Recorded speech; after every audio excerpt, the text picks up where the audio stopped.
Well, the judge sentenced the man to 40 years in prison. Today, families of the victims who've been waiting a long time for this moment told the court about the emotional toll this crime still takes. In this courtroom, a mother relives the nightmare. My kids were burning alive, trapped on that fourth story at the Hillside Motel.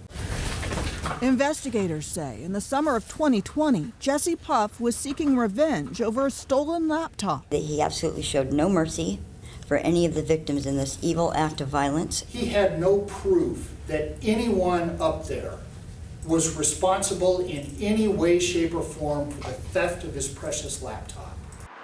Prosecutors say he got a ride to Hillside Motel in Seattle and knew people were inside. He brought that gasoline with him, not so he could start a small fire, so that he could start a big fire.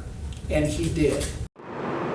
The flames drove terrified residents to leap from windows. 7 people were hurt, 2 lost their lives.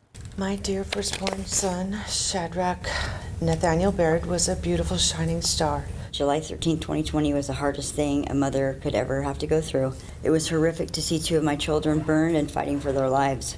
The fire left her son Johnny struggling to heal and left her with the painful loss of a daughter. The first murder victim, Rosanna McCurry, that died July 17th. They did not deserve the fate that they received because of my mistakes and because of my terrible choices. Puff said those words. I've prayed for years that they would receive enclosure and healing. Then the judge delivered the punishment. Total sentence is going to be 40 years. For the families, 40 years behind bars doesn't fill the void. When Jesse Puff took her life, he didn't just kill one person, he shattered the foundation of our entire family.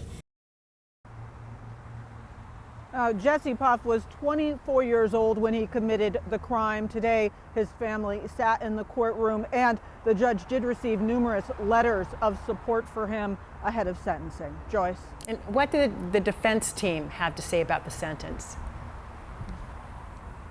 Well, the defense did say that they were pushing for 25 years. They pointed to Puff's previous record, which he had no prior crimes.